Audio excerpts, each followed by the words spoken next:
Welcome to The Explainer. Okay, so if you're a business owner and you've got corporate life insurance, listen up. There's a hidden trap that a lot of people miss, and we're going to break it down right now.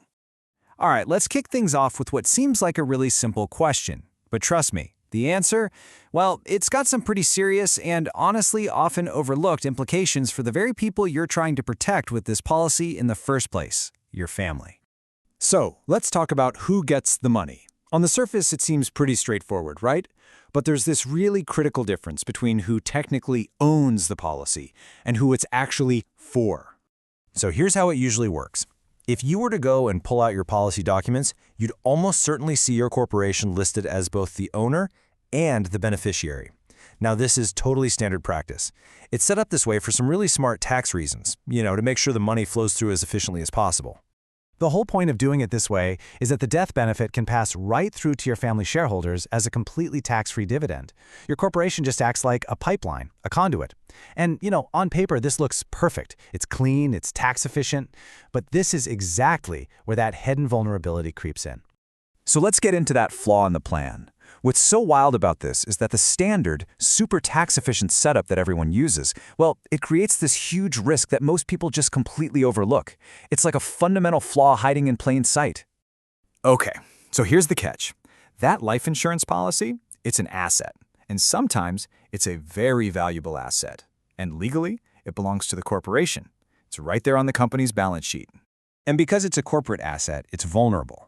Think about it. If your business ever gets into real financial trouble, or worse, gets sued successfully, your creditors, the people the company owes money to, they can actually make a claim against that policy. The very safety net that was meant for your family could be at risk.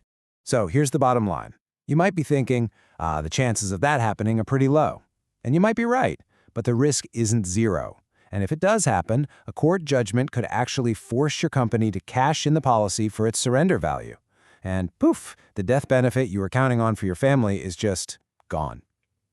It's a risk that, by the way, simply doesn't exist with a personally owned policy. Okay, so let's calculate the real cost here, because the question we should be asking isn't how likely is this, but what's truly at stake. What would the fallout be for my family if the worst-case scenario actually happened?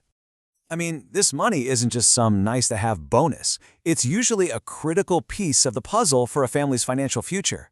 We're talking about money that's been earmarked for huge things, like paying off death taxes, clearing family debts, or even funding a spouse's entire retirement.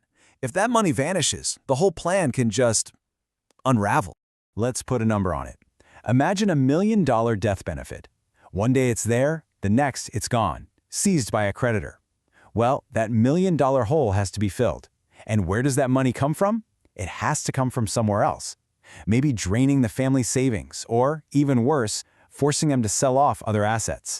And this is where the math gets really painful. See, replacing $1 million of tax-free insurance money isn't as simple as finding $1 million, because you'd be selling assets that have taxes owing on them. You might have to sell $2 million worth of investments or property just to end up with $1 million in cash after taxes. I mean, that is an absolutely devastating financial blow. So you're probably thinking, okay, but what if I'm still alive when this happens? Can I just get a new policy? It seems like a logical fix, but unfortunately, it's almost never that simple.